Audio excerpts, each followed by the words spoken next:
Usa ka pagtuo, usa ka tingog, usa ka katawhan.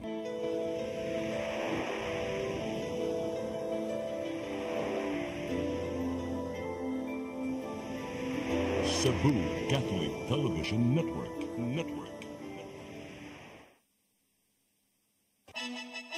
Gikan sa News Center sa Cebu Catholic Television Network, CCTN 47. Aniya na ang mga nagunang balita sa alas 12. Uluhan sa mga balita sa alas 12, kani City Administrator Colin Rosel mipasaka og patong-patong ang kaso batok ni Mayor Garcia nganong nalakip man ang child abuse. Gitumbok ka responsable sa pagpatay o paglabay sa usa ka babae sa SRP nadakpan. Mayong udto sa ngani Dennis Tabar, ako si Gia Navarro. Kauban sa inyo sa puwersa sa CCTN News Team, kami matod kaninyo sa mga balita sa alas 12. O karon sa kompletong detalye sa atong mga balita, mipasaka og patong-patong nga kaso si kani Cebu City Administrator Attorney Colin Rosel, batok ni Mayor Raymond Alvin Garcia ug ubang mga sakop sa kapulisan human sa gingong ilegal nga pagkasikop kaniya duha ka semana ang nakalabay.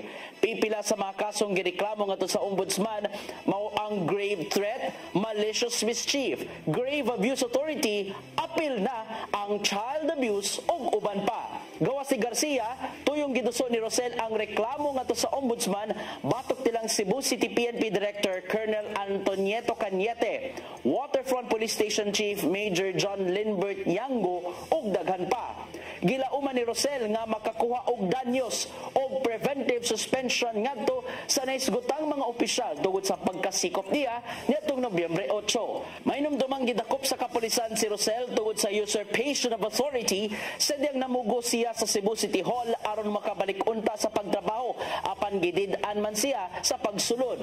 Sumapa ni Rosel nga gilakip niya ang child abuse tungod kay naapil sa pagkasakmit ang iyang mga gadgets, credit card o uba mga gamit nga makatabang sa pagtrabaho maong naapektuhan ang iyahang mga kamanghuran. Human nga nakagawas na niadtong Nobyembre 9, gisuwayan niya og kuha ang mga butang sa City Hall apan wala man makuha human gipadlak ang mayor's office alang sa investigasyon. Maong nakaapekto sa iyang panginabuhian, matud pa ang nahimong gidangatan. Dili pa usab nila matino kung asa si kanhi Mayorama o kanus-a matud pa siya mo balik sa City Hall. Kapin usa ka gatos ka mga sakop sa pulis gideputize sa Traffic Enforcement Agency of Mandawi aron motabang sa pag-issue citation tickets sa mga traffic violators.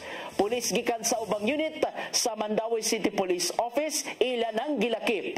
Ang kasayuran niadto ni Mary Rose Sagarino. Dugang pulis ang gideputize sa Traffic Enforcement Agency of Mandawi kung team pagtabang sa pag-issue citation ticket sa syudad. Tabang po sa team o panakop sa kanang mga traffic violators. We have the TEU, CMFC, then napanay mga stations, napay-SWAT, ano ba? Then mobile command. Kaganinang buntag ni bisita sa team office ang pipila ka pulis sa ubang unit sa Mandawi City Police Office. Sa matag unit adunay gitino ang team nga focal person responsable sa pagmonitor sa gideputize sa team nga personnel. Matud ni Rituya nga kaniadto sa ilang gipang deputize sa sagad ang nabalhin na diay sa ubang lugar ug lakip na nada ang booklet nga gipanghatag sa team. Ang ubang pulis ang gipaubos pa sa traffic refresher course aron ma-update sila sa bag-o nga mga lagda sa trapiko sa Mandawi. Hingusgan sa team ang pagpahigayon og checkpoint o operations batok sa mga traffic violators. Gipalapda nako ang kanang mga forces na to ba to apprehend traffic violators kay sayon jud ko nga daghan paghihapon ang mga gahi og ulo sa dalan. So at least by that malansi lang kung daghan mong mga gahing ulo ako sang gipadaghan ang amo ang mga manakupay. Mary Rose Sagarino, CCTN News. Gipaluyohan sa 49 ka mga mayor sa lalawigan sa Sugbo ang liderato ni Governor Gwen Garcia taliwas sa giatubang nga pagsaway gikan sa iyang kaatbang. Pirmado sa mga mayor ang ilang manifesto isip pag-uyon sa tinguhan ni Garcia nga mao ang paghatag og og serbisyo sa mga Sugbuanon, ingon man ang paghatag og importansya sa kabilin ug kultura sa lalawigan. Wala nila gikalipay ang pamahayag ni gubernatorial candidate Pamela Baricuatro bahin sa giingong dili maayong paggamit og pondo gikan sa panudlanan sa probinsya. Gitumbok ni Baricuatro ang pasigarbo sa Sugbo diin sumapa niya nag-usik-usik lang sa panudlanan sa lalawigan. Maong buot niya kini ipaundang kung makadaog man siya. Alang sa mga mayor, irresponsable o nagpatakara ang mga pagpamasangil sa kaatbang ngadto ni Garcia. Dugang pa sa mga mayor nga gipahimoslan ang 200 million pesos nga pondo isip subsidy sa matag LGUs aron hayan makasalmot sa socio-cultural activities apil na ang pasigarbo sa Subo. Gisikop na sa mga otoridad ang giingong mga responsable sa pagpatay sa 22 anyos nga babae o gilabay sa South Road Properties ning Dakbayan sa Subo. Nadakpan sa pampasaherong multicab si Jason Colyamat, tagalungsod sa Barili, kagahapon samtang namasada. Siya ang gitumbok nga gituhang nalambigit sa kamatayon ni Neka Denise Lagria, 22 anyos, tagalungsod sa Liloan. Ang amahan ni Lagria may miila sa multicab nga gimaneho ni Colyamat kaysa diyang iyang gihatod o gipasakay ang iyang anak. Nailhan niya ang dagway sa sospek. Maong gikalipay sa amahan ang pagkasikop ni Colyamat. Ugot nang gipahingamakak ni Colyamat among pasangil tuod kay wala siya sa lungsod sa Barili atol sa maong panghitabo. Nadakpan usab pagkalabay sa pipila ka oras ang laing suspek nga si Godofredo Kiloan Brufal sa lungsod sa San Remigio atol usab sa follow-up operation sa kapulisan. 16 ka mga nalambigit sa illegal nga pogo operation sa Tourist Garden Hotel nabalhin na sa Lapu-Lapu City Jail gikan sa detention facility sa PAOK sa Kauluhan. Ang mga foreign nationals nag-atubang og 7 ka ihap sa kasong qualified trafficking in persons. Ang kasayuran niya to di Crystal Joy Felerca. Gikumpirmar sa mga personnel sa Lapu-Lapu City Jail nga anaa sa ilang pasilidad ang 16 sa 17 ka mga akusado nga giingong nalambigit sa illegal nga pogo operation sa Tourist Garden Hotel sa Dakbayan sa Lapu-Lapu nga naronda niadtong buwan sa Agosto. Ang mga individual gipasakaan og 7 counts of qualified trafficking in persons. Nagikan ang maong mga foreign national sa detention facility sa Presidential Anti-Organized Crime Commission (PAOCC) sa Kauluhan. Si Senior Inspector Nero Manzanares, ang Assistant Jail Warden sa Lapu-Lapu City Jail Male Dormitory, nibutyag nga nabalhin ang mga akusado ni adtong Nobyembre 11 sa alas 11 sa udto. Ang mga personnel sa PAOCC mao ay nag-escort sa mga akusado ug gikuha kini nila sa Mactan Cebu International Airport. Dugang paniya nga anaa kanila ang 13 ka mga foreign nationals ug sigon paniya nga gipaubos pa kini sa usa ka semana nga quarantine. Gitataw niya nga wala sila gihatag nga special treatment sa mga akusado. Tungod kay walay mga higdaanan ang quarantine facility, ang mga akusado mismo mo inihangyo sa management sa ilang mahigdaan. BGMP sa naman supposed to be nag-provide ng mga ganun, but since wala man po, so they acted in good faith. They requested sa management ng facility and we agreed upon, napag-usapan naman ito. And yun, kaya may mga pumapasok po na mga bed frame and bed bags. But isiguro usab nilang ang gipangayong mga gamit nga mahigdaan nakasunod ra sa standard. Sine-check naman po ito na maayos namin mga searcher, and yung mga yung mga bed foam, mga mattresses naman is under naman sa hindi naman siya in violation sa aming policy na sumusobra ng 4 inches. Karong adlaw, kung walay makitang sintomas sa COVID-19, posibleng ibutang na sila sa mga selda. Samtang si Jail Senior Inspector Clarice Tubog sa female dormitory ni kumpirmar usab nga ang tulo anaa sa ilang pasilidad. Gipaubos usab sila sa 5 ka adlaw nga quarantine ug niadtong Nobyembre 16 gibutang na sila sa mga selda. Giklaro usab niya nga wala sila gihatag nga special treatment sa maong mga akusado. Naman pili naman sa even sa mga PDLs namin kung unsa ang trato sa isa mausad sa uban even pa mga foreigners na wala man ko. Crystal Joy Felerca, CCTN News. Og Ug magkadto naglangkob sa ato mga balita sa alas 12 sangan sa tanang kaubanan sa CCTN News and Current Affairs. Ilabi na sa atong news manager nga si Dennis Tabar, ako si Gian Navarro. At ang iyang atong Side 47 karon kanang alas 5 sa hapon ang tuda sa alas 6 sa gabi. Musunod na sa Dibadugay ang Santos nga misa nga manukad live sa CCTN Chapel. Daghang salamat, daygon ng Dios.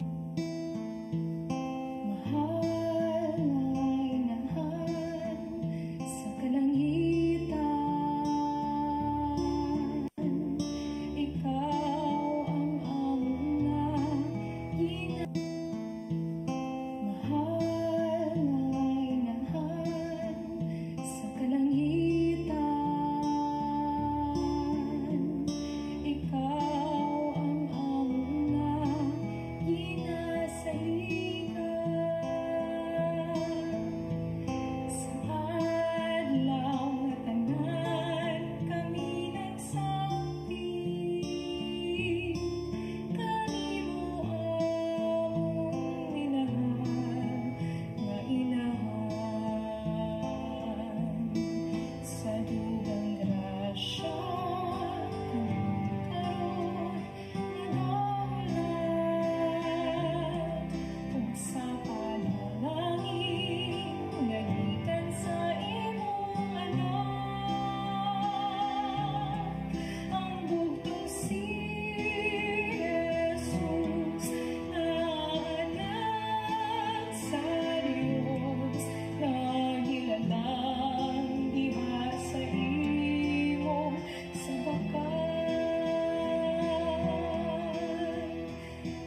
This live coverage of the Holy Mass is brought to you by Mr. and Mrs. Nicolas Cadillo and family, Mr. and Mrs. Alfred and Julie Go and family, Mr. and Mrs. Rene and Nanit Avila and family, Engineer Frederick and Mrs. Wanda Fekabahog and family.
In the name of the Father, the Son, the Holy Spirit, the Lord be with you.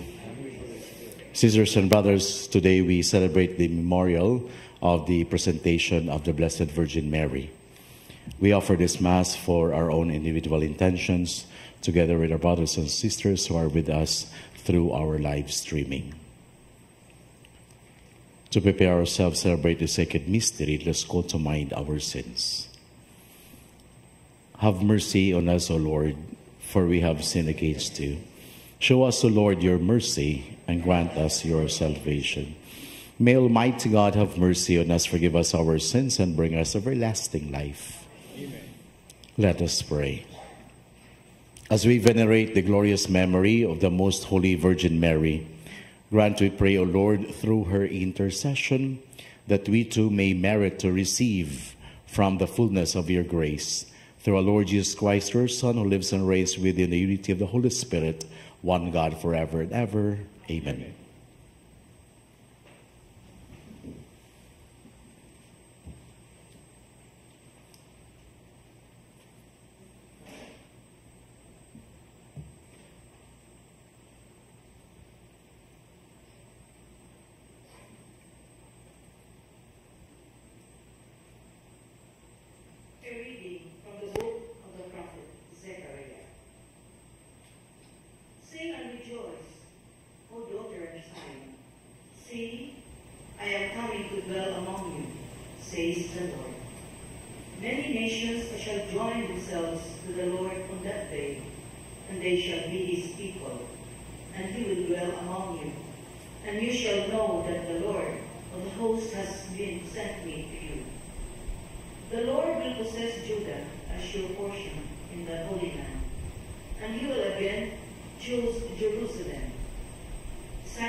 The Lord be with you. A reading from the Gospel according to Matthew. While Jesus was speaking to the crowd, his mother and his brothers appeared outside, wishing to speak with him. Someone told him, "Your mother and your brothers are standing outside, asking to speak with you." But he said in reply to the one who told him, "Who is my mother? Who are my brothers?" And stretching out his hand toward his disciples, he said, "Here are my mother and my brothers. For whoever does the will of my heavenly Father is my brother and sister and mother." The Gospel of the Lord. Praise to you, Lord Jesus Christ. Good afternoon, my dear brothers and sisters. In our Gospel reading today, Jesus was said, "You have your brothers and sisters waiting for you outside." And we can ask, does Jesus have brothers and sisters? My dear brothers and sisters, if we go back to the original text in Greek, the word is adelphos, which is translated into English as brothers and sisters. The word adelphos has two meanings. First, it means biological brothers and sisters. And the second meaning of adelphos is best friend. In other words, in the context of our gospel reading today, when translated into English, brothers and sisters, it does not mean biological brothers and sisters, but rather the word adelphos would mean best friend. Do you have best friend? Basi ikaw rin kabaw nga best friend mo. There are three kinds of friends. Number one, friends for reasons. These are friends who text you out of the blue. You never heard of them for a very long time, and just one day, moingon dayon, good morning, kumusta na ka? Pagbantay anak, kaya ang sunod anak, mangutang na na. These are friends for reasons. Number 2, friends for seasons. Kani mga seasonal nga mga friends. They just text you during Christmas, kay magpadungog-dungog, aron makadawat o Christmas gifts. These are friends who just text you when they need something. Seasonal. But the third kind of friend is friends for a lifetime. You may not talk every day, you may not see each other every day, but you know that you can count on him. You know that both of you have the same likes and dislikes, and you also have the same dreams in life. Friends for a lifetime are friends whom you can count on, who will accept you of who you are, and not only tolerate your weaknesses, but even tell you that you have this weakness and you need to improve. That is a true friend. Di lang mo pakpak, but they will tell you your true weakness so that you become a better person. And so we ask, who are you? Are you a friend for a reason? A friend for during season? Or a friend of a lifetime? Please rise. Let us offer to God our petitions as we say, Lord, hear our prayer. Lord, hear our prayer.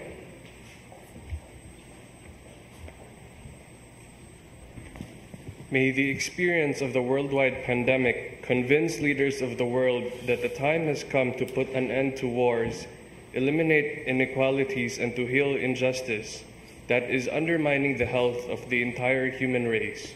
We pray. Lord, hear our prayer. May nations and parties put an end to war and conflicts that cause the death not only of soldiers but also the death and so much suffering on the part of civilians and innocent children, we pray. Lord, hear our prayer.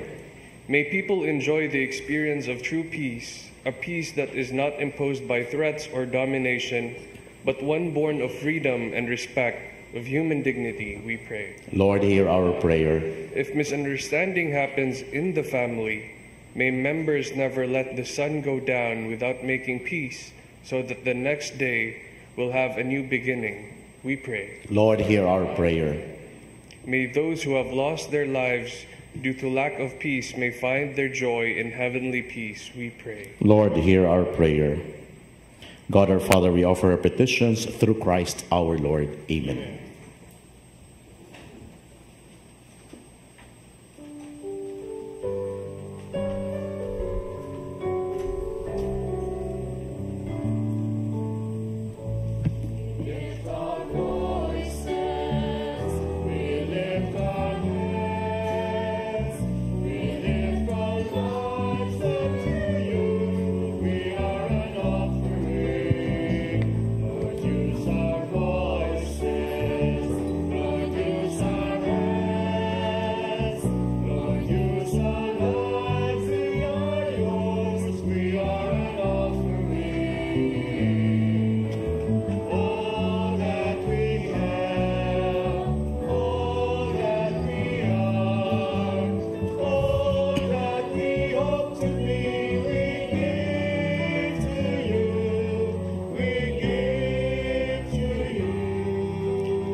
Pray, my dear brothers and sisters, that my sacrifice and yours may be acceptable to God, the Almighty Father. May the Lord accept this sacrifice at your hands, for the praise and glory of his name, for our good and good of all his holy Spirit. Receive, O Lord, we ask the prayers of your people with sacrificial offerings, that through the intercession of Blessed Virgin Mary, the Mother of your Son, no petition may go unanswered, no request be made in vain, through Christ our Lord. Amen. The Lord be with you. And with your spirit. Lift up your hearts. Lift up to the Lord. Let's give thanks to the Lord our God. It is right and just. It is your right and just, our duty and our salvation, always and everywhere to give you thanks. Lord, Holy Father, Almighty, Eternal God, through Christ our Lord. In him you have pleased to renew all things, giving us all a share in his fullness. For though he was in the form of God, he emptied himself, and by blood of his cross brought peace to all creation. And so with the angels, all the saints, we sing the unending hymn of your glory.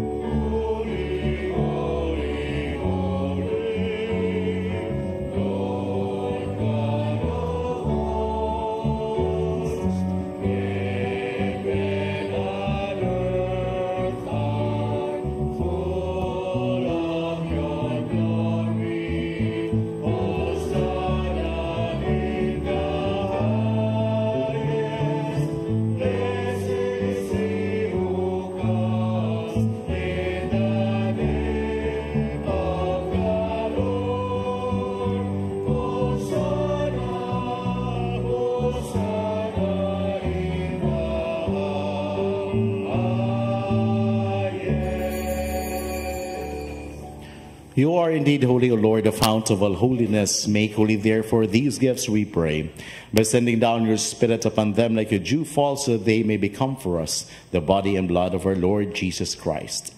At the time he was betrayed and entered into his passion, he took bread and giving thanks, broke it, and gave it to his disciples, saying, Take this, all of you, and eat of it, for this is my body, which shall be given up for you.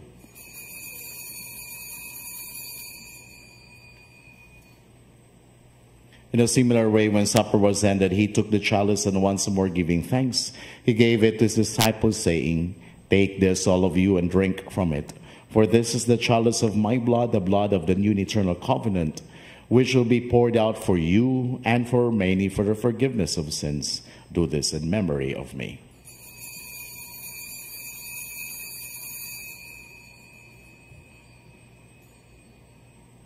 The mystery of faith.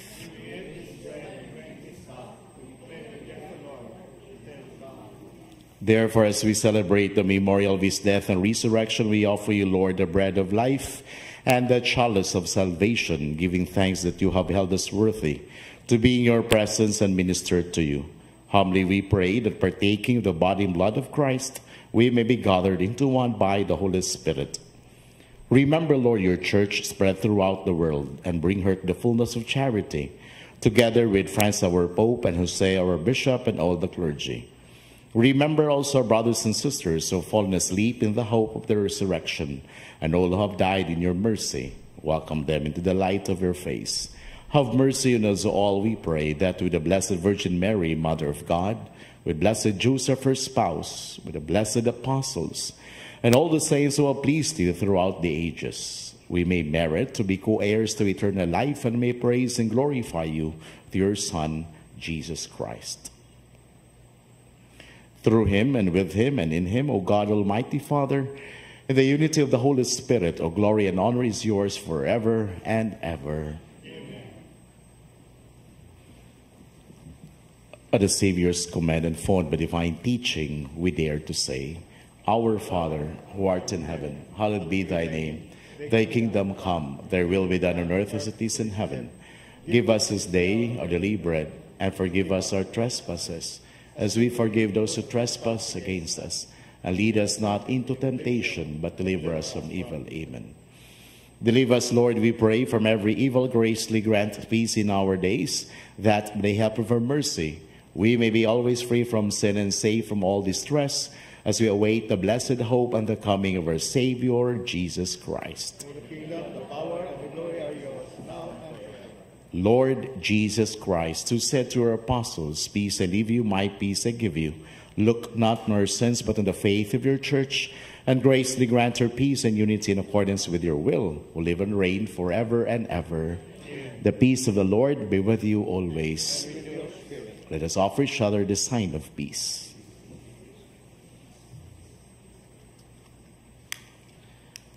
Lamb of God, You take away the sins of the world, have mercy on us. Lamb of God, you take away the sins of the world, have mercy on us. Lamb of God, you take away the sins of the world, grant us peace. Behold the Lamb of God, behold him who takes away the sins of the world. Blessed are those who go to the supper of the Lamb. Lord, I have worthy that you should enter into my room, but only say a word, my soul shall forgive.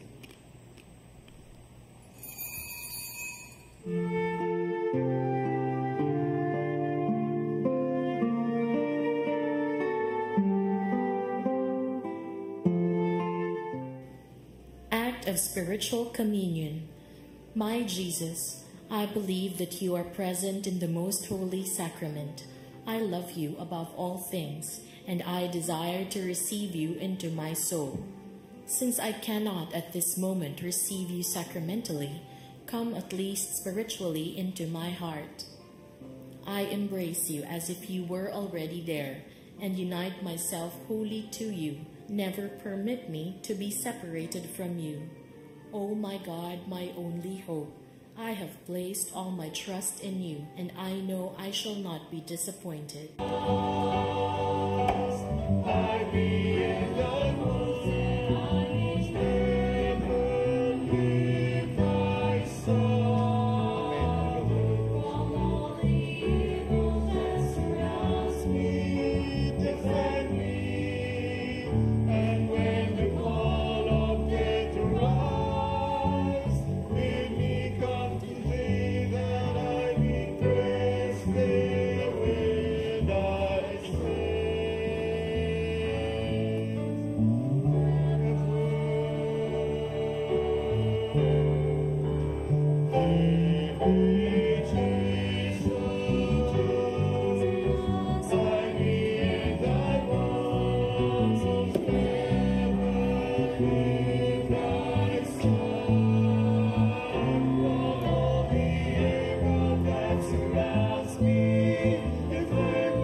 Let us pray.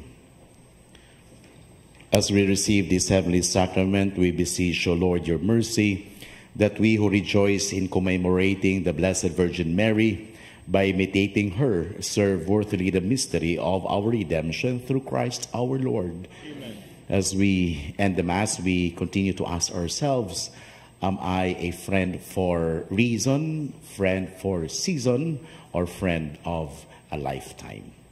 The Lord be with you. And with yours. And may Almighty God bless you, the Father, and the Son, and the Holy Spirit. Amen. The Mass has been offered. Go in peace. Thanks be to God.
Of the Holy Mass is brought to you by Mr. and Mrs. Nicolas Cadillo and family, Mr. and Mrs. Alfred and Julie Go and family, Mr. and Mrs. Rene and Nanit Avila and family, Engineer Frederick and Mrs. Wanda Fecabahog and family.